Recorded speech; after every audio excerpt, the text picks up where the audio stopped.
E estamos ao vivo. Pessoal, boa tarde a todos nesse dia bonito aí que todo mundo vem acompanhando. Então é isso aí, vamos começar a nossa live a respeito de suicídio e transtornos de humor.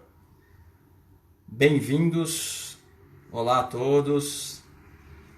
Muito bem, deixa eu me apresentar.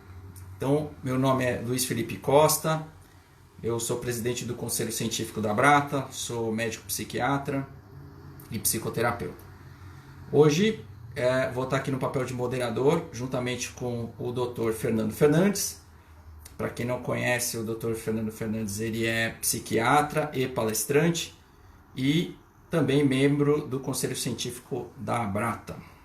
Então, em breves momentos, começaremos a nossa live. Eu vou aguardar só um minutinho para esperar o pessoal entrar, fazendo uma breve introdução. Então, a Abrata, como muitas de vocês já sabem, é uma associação que cuida das pessoas que têm transtorno bipolar e depressão. Esse cuidado é oferecido através de palestras, encontros psicoeducacionais, como esse que a gente está fazendo. No caso, a gente dá até o nome de encontro com especialistas, mas a gente tem também grupos de apoio mútuo, nós temos também os grupos de apoio online, que têm funcionado muito bem e que têm trazido uma série de pessoas de diferentes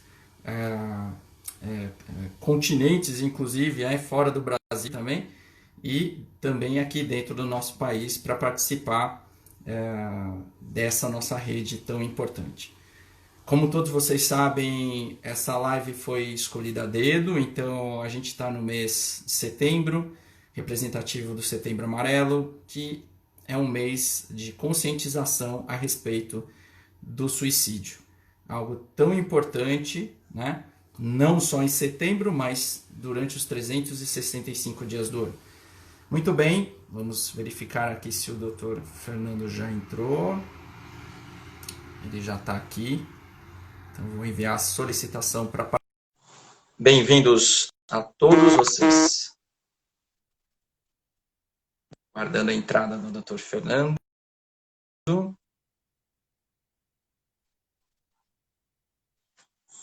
Olá a todos. Bem-vindos.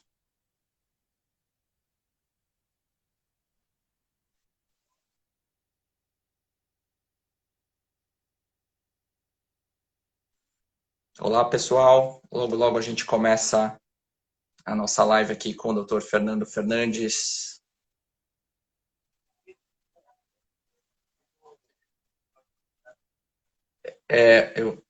Vamos lá. Vamos lá.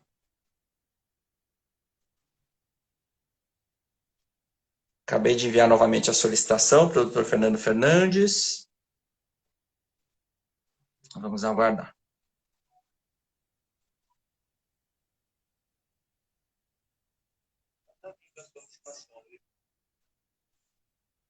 Vamos lá.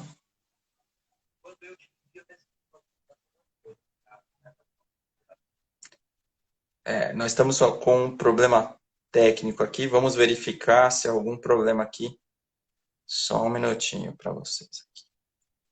Solicitações. Enviar solicitação. Fazer uma transmissão ao vivo com o Dr. Fernando Fernandes. Agora vai. Agora vai. Vamos aí. Então, boa tarde, Dr. Fernando. Como vai? Olá, tudo bom? Boa tarde, Felipe. Boa tarde aí a todos os seguidores da Abrata, pessoal que vai acompanhar a gente nessa live. Muito bom, muito bom. Bom, como para quem está chegando agora, hoje a nossa live vai falar a respeito do tema de suicídio e transtornos de humor. Como muitos de vocês já sabem, a Abrata é a associação que cuida, né, dos familiares, dos amigos e também portadores de transtornos de humor. Então, é um tema bastante importante. Nós estamos aí no início de setembro, mês de conscientização do suicídio. E hoje teremos aqui, então, o Dr. Fernando falando com a gente. Bom, Já que a gente está tocando nesse assunto, vamos começar esse bate-papo com ele perguntando o seguinte. Doutor Fernando, né, na tua experiência, né, como psiquiatra, no dia a dia mesmo, né, acho que da prática clínica, como é que é? Eu queria entender melhor, assim, eu fico pensando aqui, acho que é uma pergunta de todos, o que é exatamente o suicídio? Né? Queria que você tentasse explicar um pouquinho para a gente. O suicídio, a definição de suicídio, apesar de suicídio ser um fenômeno muito complexo, multifatorial, que pode adquirir trajetórias assim muito imprevisíveis às vezes, o suicídio tem uma definição simples e tem alguns fatores associados a eles que a gente pode identificar sem tanta dificuldade. Apesar do fenômeno ser muito complexo, o que a gente vai discutir hoje aqui são alguns princípios que a gente pode, pelos quais a gente pode partir para entender o fenômeno e para principalmente prevenir o fenômeno.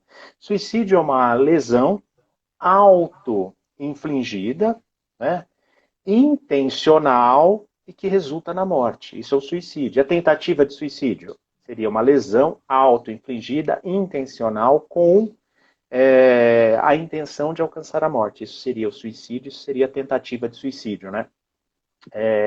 Obviamente, essa definição ela tem nuances, né? Que a gente vai discutir ainda hoje, né? Porque muitas pessoas, por exemplo, não têm na atitude dele uma intenção de causar a morte, mas muitas vezes uma negligência com a própria vida. Isso pode ser considerado uma atitude aí para suicídio, enfim. Aí a gente conversa mais sobre isso aí ao longo da live de hoje, né? Mas isso que é. Então não é toda autolesão que é tentativa de suicídio. Inclusive há lesões intencionais que não têm como objetivo alcançar a morte, não seriam tentativas de suicídio. São coisas graves, né? Qualquer autolesão é uma coisa grave que merece uma atenção especial, mas não necessariamente uma tentativa de suicídio. Quando você diz a respeito, né, dessas lesões da representatividade de cada uma delas, né, eu não tenho como não pensar. Eu acho que na minha prática clínica, por exemplo, eu verifico com uma certa frequência, alguns pacientes fazem uma coisa que se chama cutting, né, que é, vamos dizer, intencionalmente se cortar superficialmente, sem que isso represente, vamos dizer, uma lesão grave, nem nada disso. Isso, eu acho que pode ser uma dúvida, inclusive, de algumas pessoas. Então, na sua concepção, Fernando, você acha que isso não necessariamente, como você disse, representaria, né, vamos dizer, uma tentativa de suicídio? Não necessariamente, né? A autolesão pode acontecer em uma série de transtornos, né? Pode acontecer na depressão, no transtorno bipolar, na esquizofrenia, por razões até psicóticas, pode acontecer no autismo, pode acontecer no transtorno de escoriação mesmo, no qual isso aí seria um dos sintomas principais, né? Pode acontecer no transtorno de personalidade borderline e pode acontecer com ou sem intenção suicida. De qualquer maneira, caso a caso, dependendo do transtorno e da gravidade, esse fenômeno também pode ser mais ou menos preocupante. Obviamente, uma pessoa que tem um transtorno de escoriação e fica escoriando a pele, por exemplo, isso tem uma menor gravidade, por exemplo, de que alguém que faz no momento de angústia, impulsivamente, por exemplo, pode acontecer no transtorno borderline. Mas, de qualquer maneira, isso é algo que merece atenção e merece um cuidado especializado. Não necessariamente isso aí é um comportamento do espectro suicida, apesar que muitas vezes pode ser, mas não necessariamente. Como tudo em psiquiatria, precisa uma análise caso a caso da situação particular junto com o seu médico para entender isso. Faz todo sentido. Eu acho que na psiquiatria a gente tem algo que se chama medicina personalizada, né? Vamos dizer assim. É muito caso a caso, né? Isso vale tanto do ponto de vista diagnóstico, do ponto de vista de planejamento terapêutico. E tenho a mesma impressão que a sua também, viu, Fernando?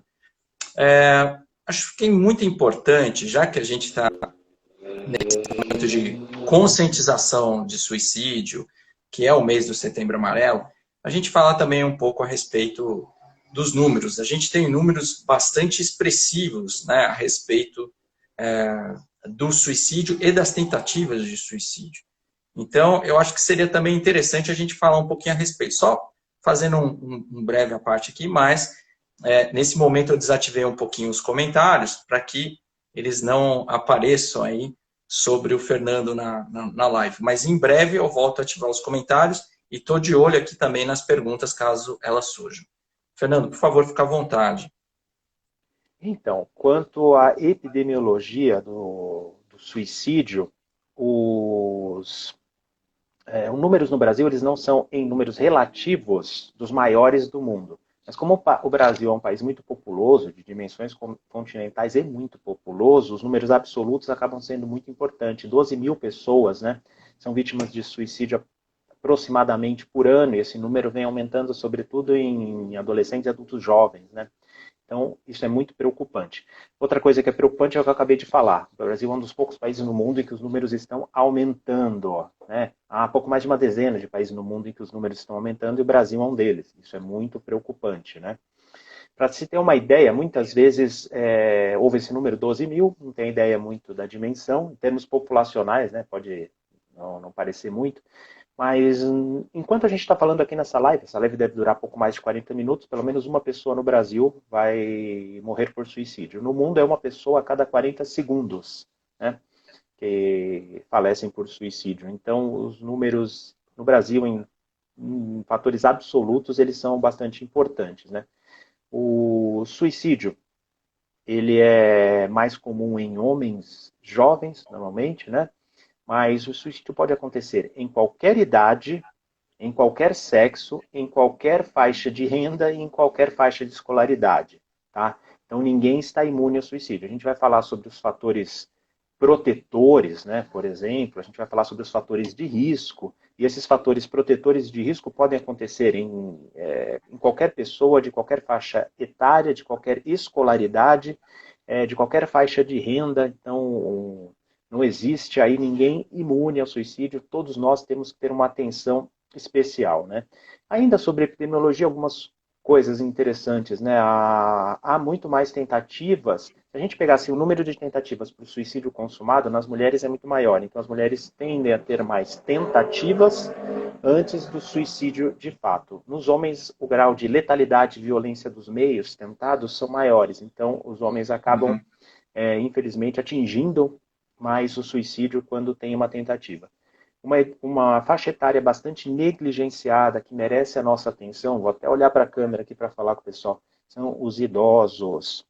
Sobretudo nessa época de isolamento, muitos idosos mudaram as suas rotinas, estão se sentindo solitários, não tem mais a presença dos familiares, e muitas vezes, então, isso, a solidão, por si só, é um fator de risco, a mudança da rotina é um fator estressor para o idoso, e a solidão. Então, uma conjuntura de fatores. E no idoso, o que acontece?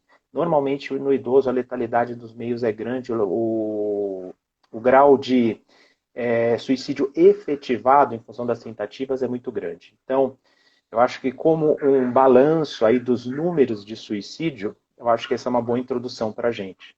Principalmente fica o recado, ninguém está livre, vamos atentar para isso. Né? Não existe grupo populacional livre.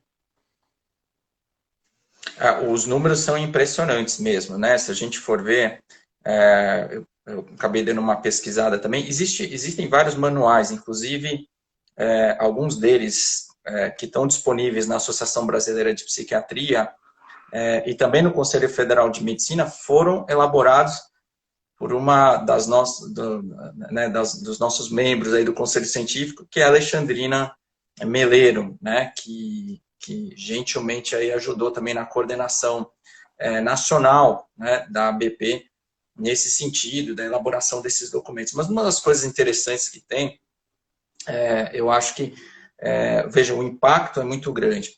A gente, de fato, não pode negligenciar, como a Fernanda acabou de dizer, todas as faixas. Porém, eu acho que é algo que a galera, principalmente que tem entre adultos jovens, 18 até 40 e poucos anos, mas é um pessoal que tem que estar realmente de olhos abertos nesse sentido, porque é uma das 3 principais causas de morte, né, Fernando? Nessa faixa etária, inclusive, pelo que eu vi nesses manuais.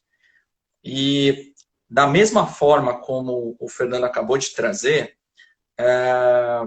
eu também tenho a impressão, não, digo impressão e percepção porque eu não vou ter como quantificar, mas como clínico, né, e como clínico que também atua em hospital e pronto atendimento, que a procura tem sido até maior nesses últimos meses de pandemia. Talvez isso tenha uma relação com o desemprego, talvez isso tenha uma relação, né, com a piora do perfil socioeconômico da população, não sei, até eu queria bater um papo com o Fernando aí para ver o que ele acha. E também até a questão do isolacionismo, né? Quer dizer, as pessoas, principalmente aquelas que não têm famílias, e muitas delas têm ficado sozinhas, literalmente, né? Fernando, você tem tido essa percepção também? Como é que tem sido na tua prática clínica? Então, o estresse da pandemia, isso já está muito bem documentado, aumentou uma série de sintomas, aumentaram uma série de sintomas na população, né? Os sintomas depressivos, ansiosos, o consumo de álcool e outras substâncias, mas principalmente o álcool e a insônia, associado a esses problemas ou como um problema isolado. Então, aumentou. O estudo inglês já mostrou que pessoas que já tinham alguma condição psiquiátrica, a maioria notou uma piora dessa condição. E muitos não encontraram acesso aos serviços naquele momento inicial, né? De que se recomendava, inclusive, olha, se você não tem um problema emergente, não busque aí o serviço de saúde, porque pode estar lotado de Covid. Então, houve, que hoje já se mudou totalmente, né? Porque a gente sabe que não buscar tratamento para as condições crônicas que as pessoas carregam, pode levar a agudizações e pode levar a histórias bem trágicas. Aumentou a mortalidade por doenças cardiovasculares, por exemplo, né? E nos transtornos psiquiátricos aconteceu isso. Então as pessoas pioraram, as pessoas não buscaram tratamento no primeiro momento por conta do medo, ou se buscaram, às vezes não encontraram o serviço funcionando, né? Então agora o que acontece? Essa onda dos problemas psiquiátricos está ficando evidente depois passou aí essa primeira fase da pandemia, né? Então, isso é algo que já está à vista e estava previsto já, né? Talvez o pior da pandemia venha na saúde mental, né? Como eu falei, uma população, crianças sofreram muito com essa mudança toda de rotina que houve com o isolamento, os adultos, então, na idade de trabalho, na fase de trabalho, por exemplo, sofreram também com isso, as adaptações ao home office, o desemprego, né? Muitas vezes os autônomos, por exemplo, tiveram perda de renda, então houve um estresse nessa fase. E na fase dos idosos, eu já comentei, também houve um estresse grande, lembrando que o idoso é muito esquecido, muito negligenciado, e apesar de muitas vezes ele não falar, ele não se adapta muito bem às mudanças de rotina, por uma própria condição da idade. Então, o estresse da pandemia afetou todas as faixas etárias, né? E essa conjuntura de fatores, aumento dos sintomas, recrudescimento dos quadros crônicos, surgimento de novos casos e a falta de acesso ao tratamento é um verdadeiro caldeirão de bruxa aí, né? Para o aumento da morbidade, né? Das consequências que as doenças psiquiátricas trazem para as pessoas, e uma dessas consequências aí é o aumento do risco de suicídio, sem dúvida.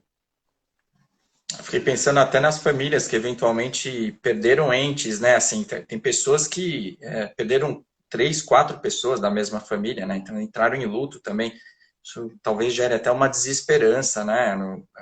Sei lá, momentânea ou até mais a longo prazo. Bom, enfim, exatamente pelas palavras aí do Dr. Fernando, percebe-se que o suicídio ele tem uma complexidade do ponto de vista etiológico mesmo, né, de a gente saber como isso tudo acontece e até chegar a esse desfecho.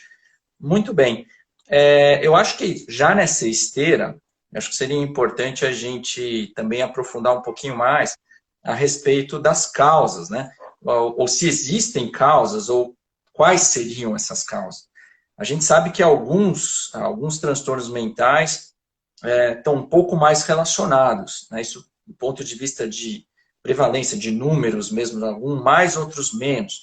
Mas, de fato, parece, né, me parece, pelo menos, inclusive, como especialista, que só o fato de você ser portador de um transtorno mental, isso já, teoricamente, já aumenta o risco, né, do desenvolvimento, vamos dizer, uma eventual, né, ideia, né, de uma ideação, ainda que não estruturada, de suicídio.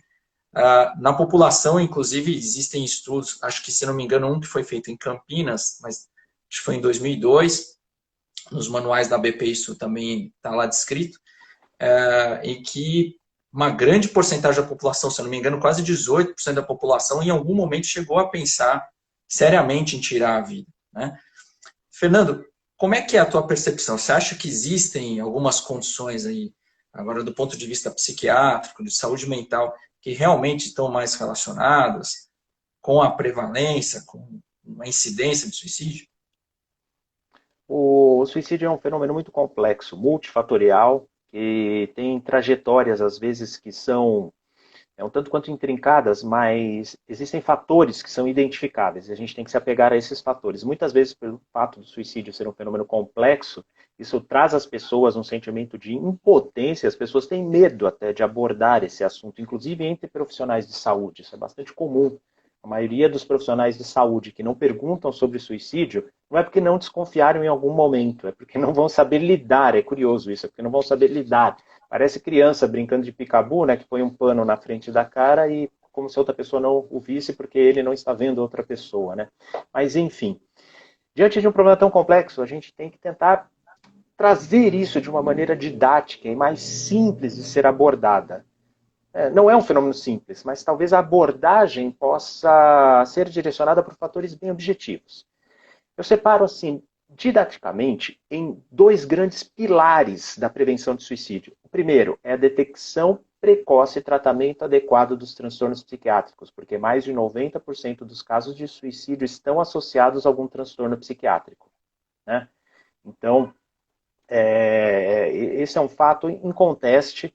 Há estudos que falam de 97% e há pesquisadores que falam que virtualmente 100% dos casos estaria associado a algum transtorno psiquiátrico. Independente do número é 90, 97 ou 100, é o principal fator de risco. Então, o reconhecimento dos transtornos psiquiátricos e o tratamento precoce é fundamental. Entre os transtornos psiquiátricos, o mais importante é a depressão. Por quê? Porque a depressão é muito frequente. 18% das pessoas ao longo da vida terão um episódio depressivo. Ao longo de um ano, entre 5,5% e 6% da população vai ter depressão. Então, ela é muito frequente, ela aumenta o risco de suicídio, então se torna uma doença muito importante, a depressão. Além da depressão, o transtorno bipolar, por exemplo, aumenta até mais do que a depressão o risco de suicídio. Só que o transtorno bipolar é menos frequente, então, em termos populacionais, a depressão é mais importante, mas o transtorno bipolar também é muito importante. Além desses, a esquizofrenia e os transtornos relacionados ao uso de substâncias são muito importantes, né? Entre os transtornos de personalidade, o transtorno de personalidade borderline.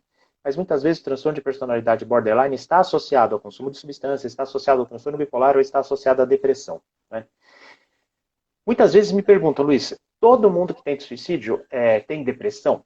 Essa pergunta, ela não é simples de ser respondida, né? Eu costumo responder assim, olha, qualquer coisa que você pergunte a respeito de comportamento, ou qualquer coisa que você pergunte a respeito de psiquiatria, a resposta nunca vai ser sempre ou nunca. Então, sempre a pessoa que chega ao suicídio, ela tem depressão? A resposta vai ser não. Claro, em comportamento as coisas nunca são os extremos. Sempre ou nunca, 0 ou 10, né? Mas o que acontece? Mesmo nos outros transtornos que eu falei, por exemplo, no transtorno bipolar, no transtorno relacionado ao uso de substâncias, né, a esquizofrenia, quando a pessoa faz a tentativa de suicídio, ou quando a pessoa é vítima de suicídio, ela está na vigência de sintomas depressivos. Então, há sintomas depressivos no transtorno bipolar, há sintomas depressivos no uso de substâncias e há sintomas depressivos na esquizofrenia. Então, eu diria assim que a presença de sintomas depressivos, e na depressão de fato, obviamente, então a presença de sintomas depressivos, ela é muito importante, quase que indissociável aí das tentativas de suicídio ou dos suicídios consumados.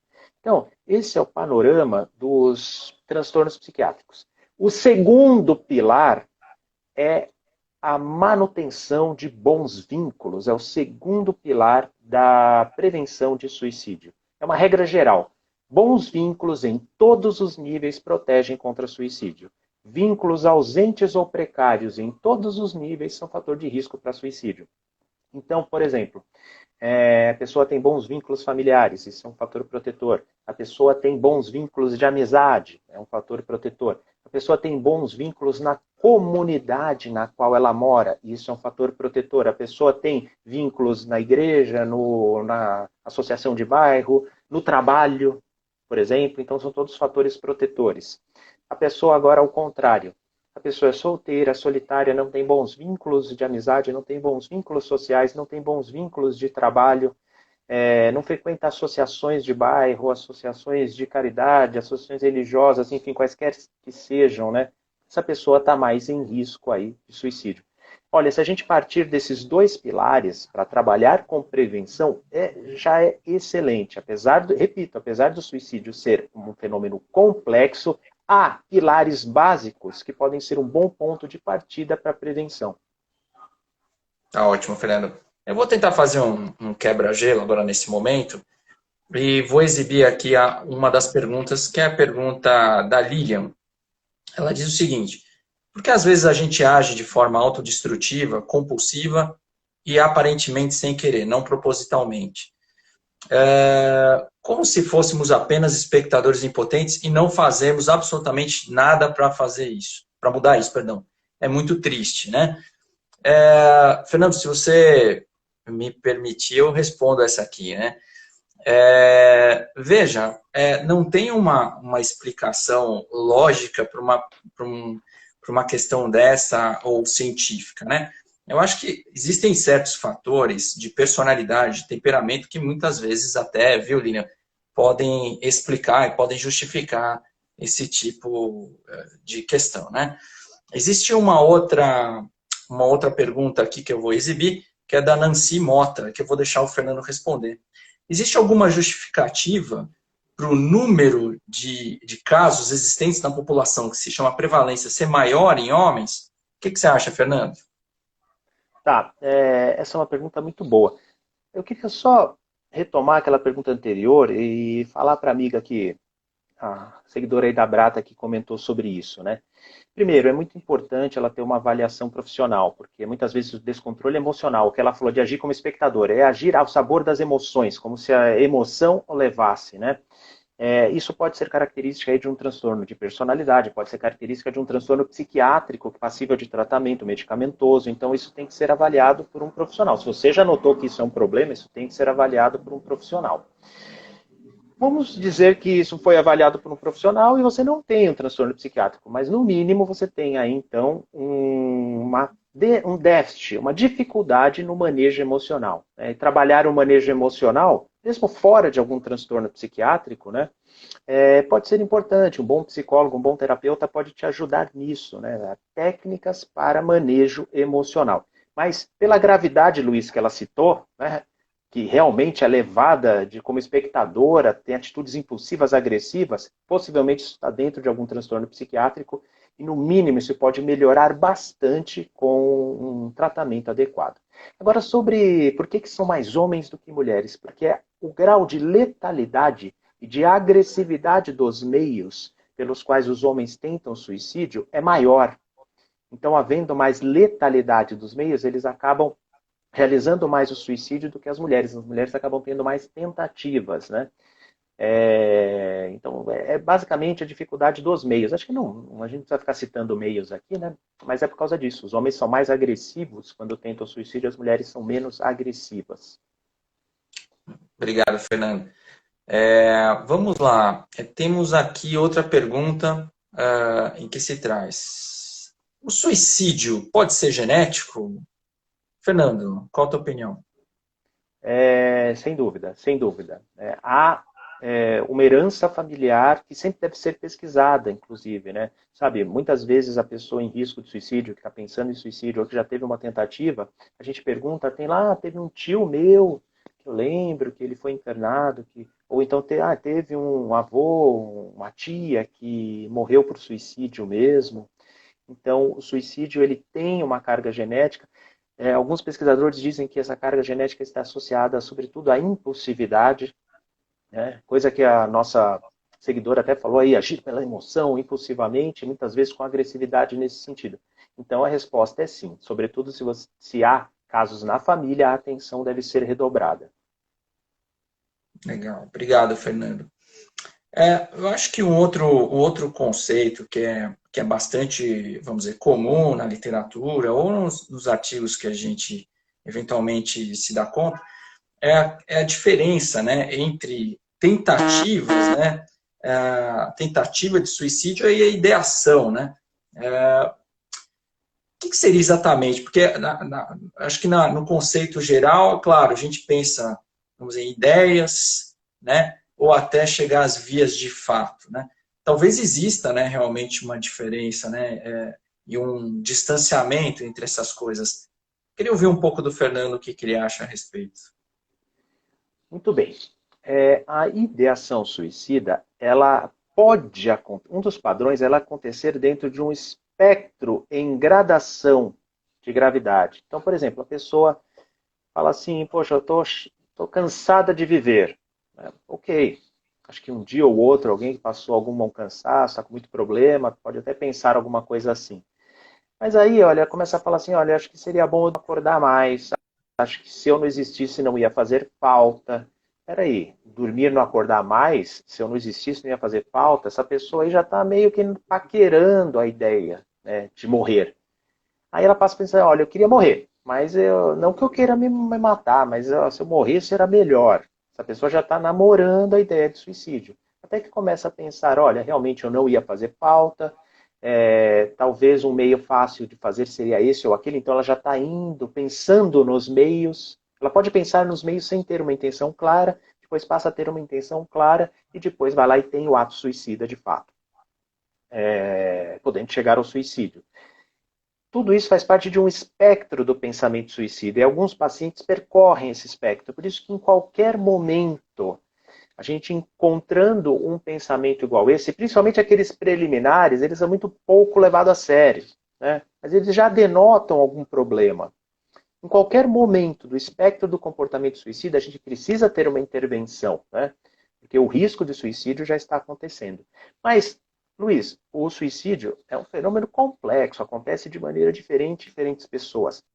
Há pessoas que não passam por esse espectro todo, sobretudo pessoas mais impulsivas, e essa impulsividade pode ser uma característica latente da pessoa, pode advir de um transtorno psiquiátrico, pode ser as duas coisas. Muitas vezes essas pessoas impulsivas não passaram por esse processo todo e podem tentar, de maneira intempestiva, o suicídio. Isso também acontece. Então, não existe um padrão para o comportamento, né, do espectro suicida. Né? Existem padrões. E há aquelas pessoas que têm os comportamentos para-suicidas. Sabe, aquela pessoa que está numa atitude de desprezo para com a própria vida. E pode acontecer de diversas formas, infinitas formas disso. Por exemplo, dirigir irresponsavelmente, em alta velocidade, sem a segurança adequada, né? Se colocar em exposição, situação de risco. Por exemplo, um doente crônico, um diabético grave, por exemplo, que passa a não tomar as medicações e comer de maneira desregrada, né? E A gente vários vê outros bastante, né, comportamentos. Fernando?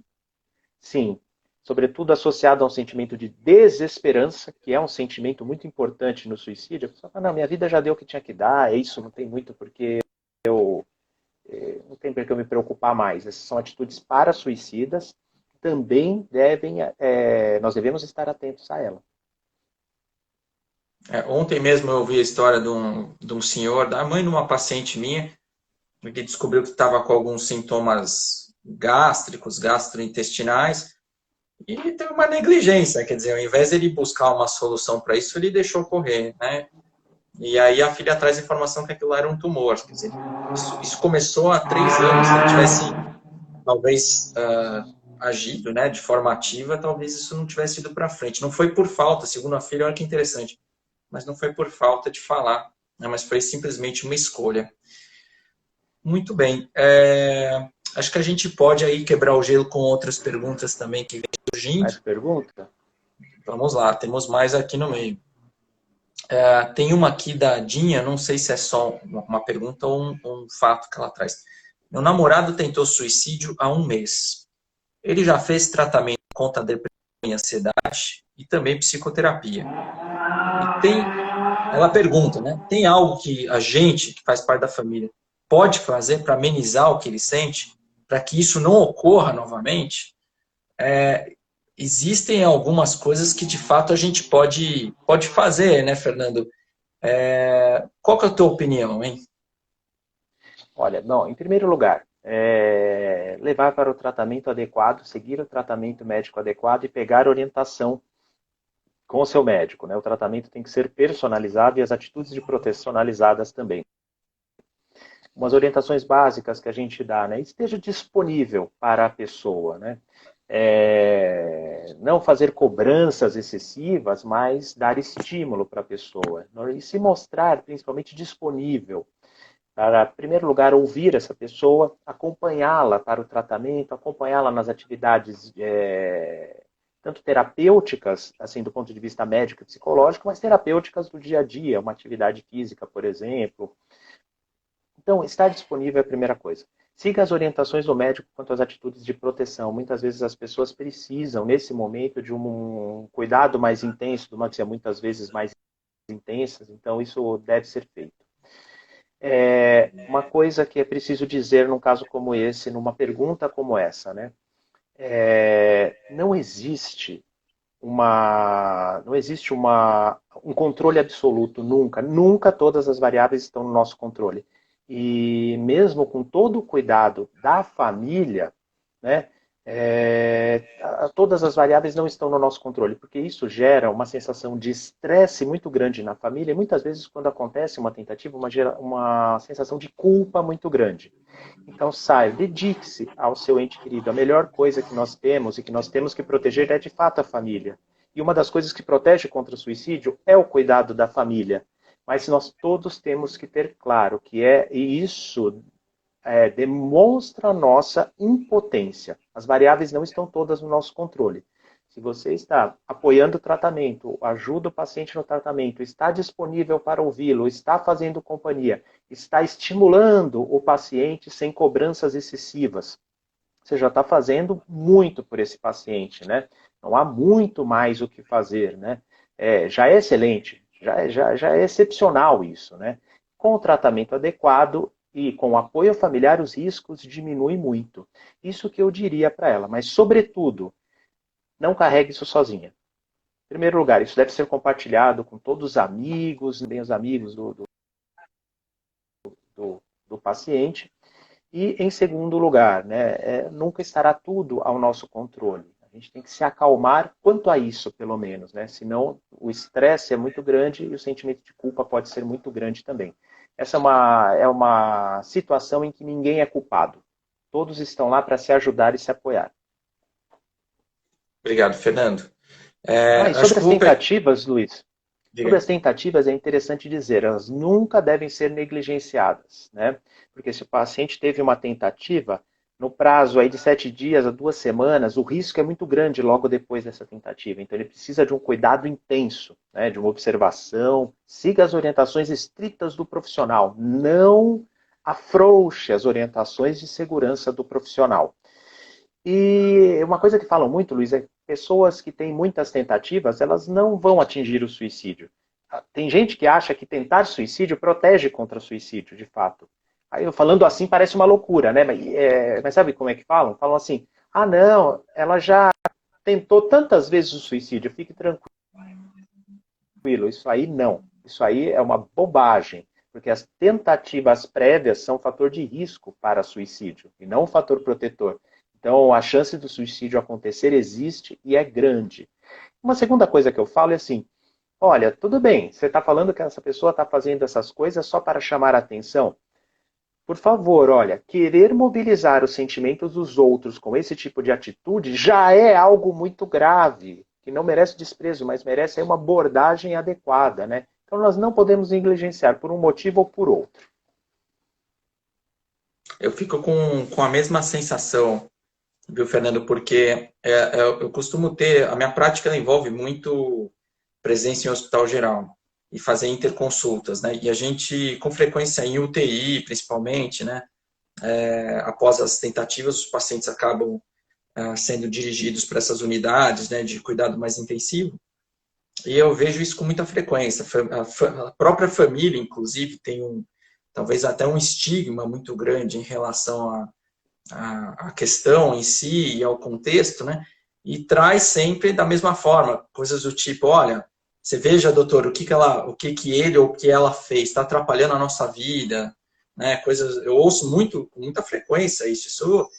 Eu sei que por mais que soe absurdo, né, para quem estuda isso, mas eu queria levantar que isso é algo bastante frequente, né? Ou exatamente como o Fernando acabou de trazer, olha, fulano ou fulana está querendo chamar atenção, você veja só. E eu sempre explico, falo, olha, não existe chamar atenção, ou não existe mobilização, tá certo? Que leve alguém para uma unidade de terapia intensiva. Isso já passou de qualquer limite razoável. Se a pessoa está aqui com todo esse cuidado, é porque algo muito grave aconteceu. Então, se a gente for observar todos os manuais, né, que estão disponíveis na literatura, a gente vai ver exatamente isso. Que a gente não deve negligenciar absolutamente nenhum tipo de tentativa. Né? E se ainda isso representar uma mobilização, supondo que isso fizesse parte de um transtorno de personalidade, outra questão, mas isso tem que ser visto com muita cautela, com muito cuidado. E não dessa forma intempestiva como é feita. Né? Muitas vezes até pela própria família, né? Por quem está ali perto. Muito bom. Pegando esse gancho, já que a gente está falando de família e das pessoas que estão próximas, gostaria que o Fernando comentasse um pouquinho a respeito do conceito de sobreviventes do suicídio. Porque a gente sabe que, além de ser uma tragédia, claro, pela vida que foi perdida, mas muitas vezes essa tragédia se perpetua através de quem está próximo. Fernando, comenta um pouquinho a respeito disso, que eu acho que é um conceito tão importante. Pois é, o suicídio não é apenas uma tragédia pessoal, né? Cada suicídio consumado afeta duramente pelo menos mais 6 pessoas que estão ao redor. Números mostram isso, né? São cônjuges, pais, filhos, amigos próximos, né? Essas pessoas, inclusive, estão em risco de suicídio num futuro próximo. São os chamados sobreviventes de suicídio. Então, a primeira coisa importante sobre eles eu já falei, né? O impacto é muito grande e o risco de suicídio nessas pessoas fica aumentado durante algum período, né? Primeiro cuidado que se tem que ter, tanto que existe um trabalho chamado de pós-venção, que é justamente o cuidado para com essas pessoas.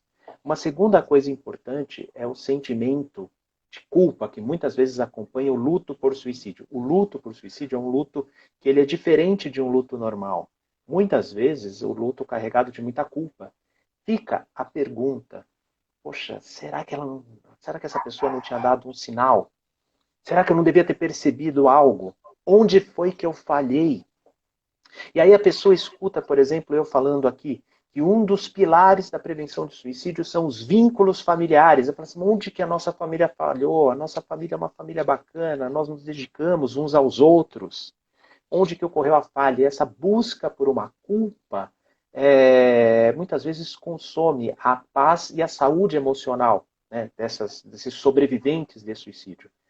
Mas a verdade é que o suicídio ele é um fenômeno complexo e multifatorial. Nunca todas as variáveis estão ao nosso controle. Nós temos que, isso não tem que ser motivo para impotência, nós temos que lutar e nos apegar às variáveis que estão no nosso controle, difundir conhecimento para promover a prevenção, para que cada vez mais pessoas, ou melhor, cada vez mais pessoas estejam protegidas, cada vez menos pessoas sofram com isso. Porém, nunca está tudo ao nosso controle. E isso precisa ser dito para que essas pessoas ouçam. Né? Durante muito tempo, essas pessoas não tiveram muita voz. Pelo fato que você falou, muitas vezes fica o estigma, essas pessoas simplesmente se escondem, sofrem sozinhas. Né? Mas hoje em dia, graças a Deus, há uma divulgação maior sobre isso. Né? Queria até mandar um alô aí para o Ivo, né, que são conhecidos, muito queridos meu, Ivo, né?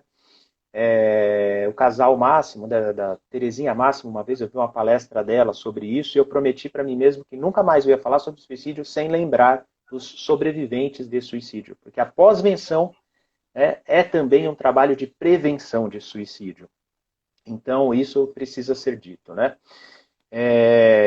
E hoje, muitas vezes, essas pessoas que passam por esse luto acabam, num segundo momento, trabalhando, promovendo a prevenção de suicídio, como essas pessoas que eu falei para você, né? Então, vamos trabalhar a prevenção e vamos cuidar aí das pessoas que ficaram, porque a vida tem que seguir, né? Com todas as boas lembranças que ficaram e trabalhando contra o estigma associado a isso. E, como você citou, acontece em muitas famílias. Obrigado, Fernando. Eu estava lembrando também dessa pós-venção e talvez desse segmento pós, pós-evento, né? Fiquei pensando e vi coisas bastante interessantes também, né? Nos artigos, coisas do tipo, né? Que podem ser bastante positivas e podem levar a um desfecho favorável, inclusive para frente.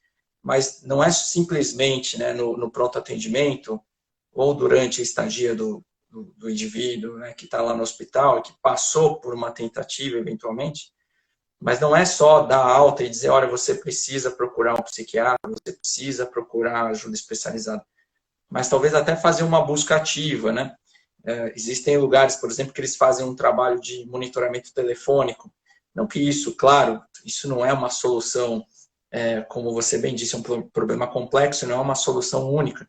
Mas eu achei bastante interessante no sentido de tentar fazer uma busca ativa e tentar direcionar ativamente esse paciente para o tratamento, acompanhando os próximos passos. Olha, coisas do tipo, por exemplo, aqui no hospital a gente já fez um encaminhamento para você para o ambulatório. Vai haver um médico XYZ, sei lá, que vai te atender tal dia. Então, por favor, esteja lá presente, tal. Isso é muito importante por esse motivo.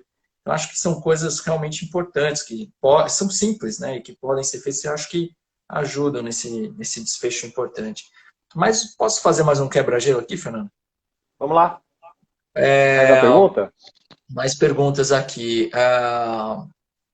Temos aqui mais uma outra da Lilian aqui, e que diz o seguinte: no transtorno bipolar, como lidar com o vício da euforia? Não conseguir lidar com a realidade e sempre viver intensamente aos extremos, e querer isso mesmo fazendo tratamento há algum tempo. Fernando, o que você acha?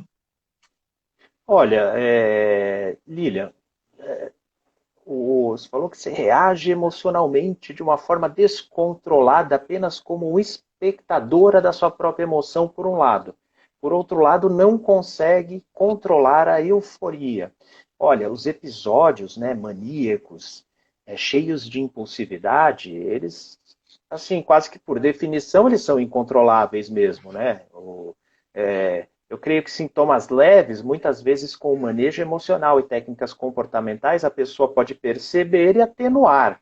Mas episódios maníacos graves, eles são incontroláveis mesmo. Então, o que precisa é um ajuste no seu tratamento, você conversar com o seu médico sobre essas queixas para ajustar a medicação. Não tem nenhuma dica aqui de live que vai resolver isso. O tratamento adequado vai resolver isso. Agora, pequenas variações, normais, né? Porque o paciente portador de transtorno bipolar também tem variações emocionais como qualquer outra pessoa. Então imagine que a sua doença está estável, não há mais episódios maníacos ou depressivos, aí a gente pode falar de um manejo emocional, né? Como todos nós devemos ter. Mas se a gente está falando de impulsividade incontrolada e euforia, aí o tratamento medicamentoso precisa ser ajustado. É muito importante isso. Já fazendo o gancho, né, Fernando? Eu acho que eu escolhi a dedo essa pergunta para a gente falar um pouco a respeito de tratamento. É claro que vai ser algo breve, mas eu acho importante também, é uma dúvida bastante comum das pessoas. Muita gente pergunta, né, existe um tratamento para suicídio específico, né?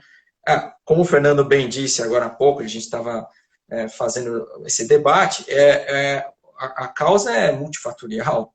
Você tem, vamos dizer, uma complexidade imensa de fatores envolvidos. Agora, o Fernando citou lá no início da live, né, coisas importantes do tipo, olha, talvez alguns, né, poderia estar entre 3 e 4 transtornos mentais mais comuns e que têm relação, né, com o suicídio. Então, talvez, né, buscar o tratamento dessas condições seja interessante.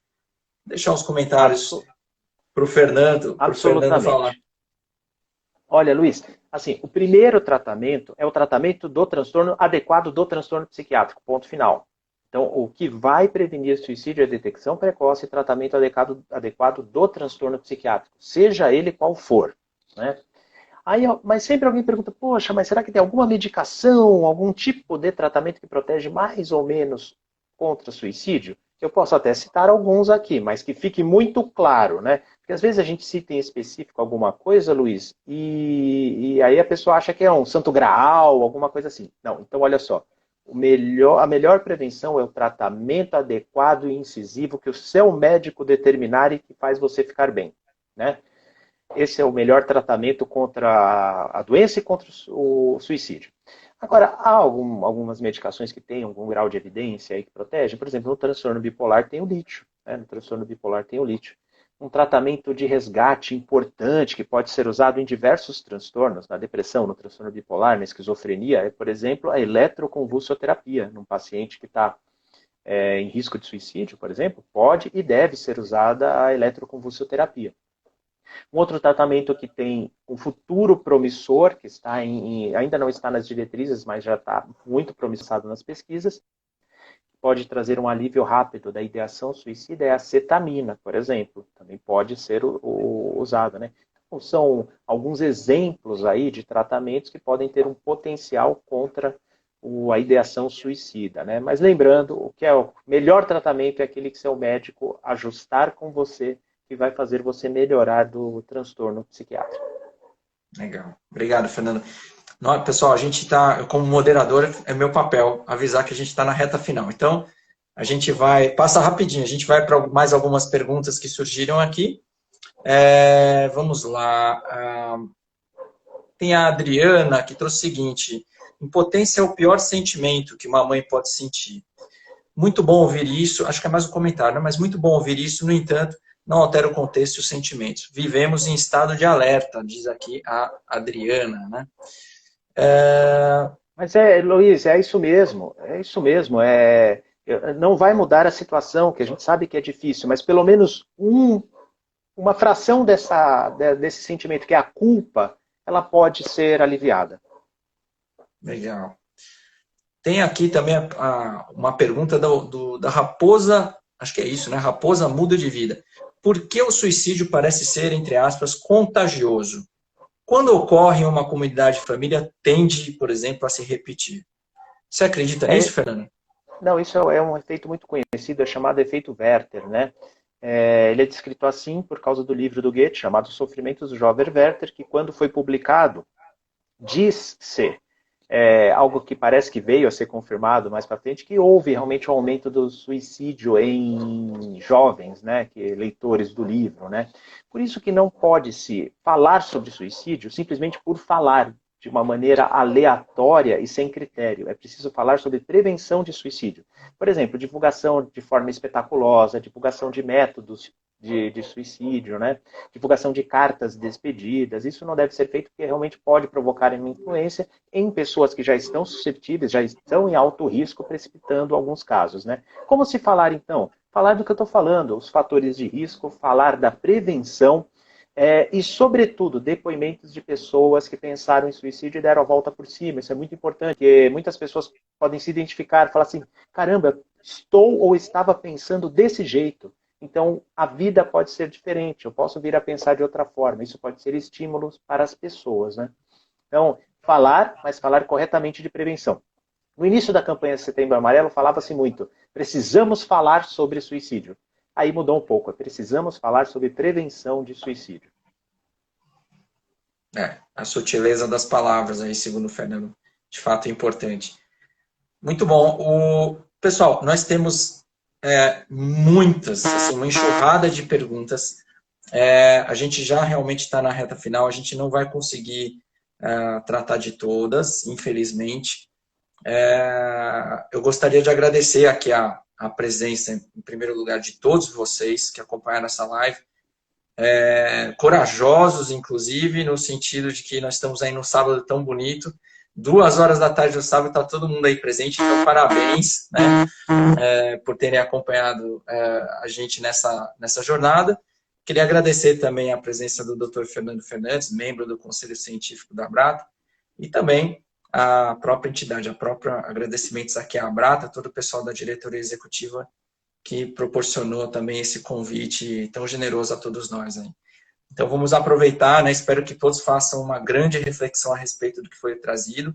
É um assunto extremamente importante, como a gente abordou aqui hoje, e esperamos que todos nós aí possamos fazer essas reflexões tão fundamentais. Fernando, obrigado, um ótimo final de semana para você e vamos em frente aí. Vamos em frente. Muito obrigado pela presença de todos. Muito obrigado, Luiz, por ter moderado essa live. E obrigado à Abrata, que faz um trabalho excelente, né, com essas lives de psicoeducação. E fica muita coisa para reflexão. É um fenômeno complexo, mas eu acho que as bases que a gente lançou aqui nessa conversa podem trazer uma boa reflexão para as pessoas e melhorar nosso status aí na prevenção de suicídio. Muito obrigado a todos. Bom final de semana e bom feriado. Obrigado. Um último lembrete, então, essa live vai ficar gravada também no IGTV da Abrata. Tchau, gente. Um abraço para todos.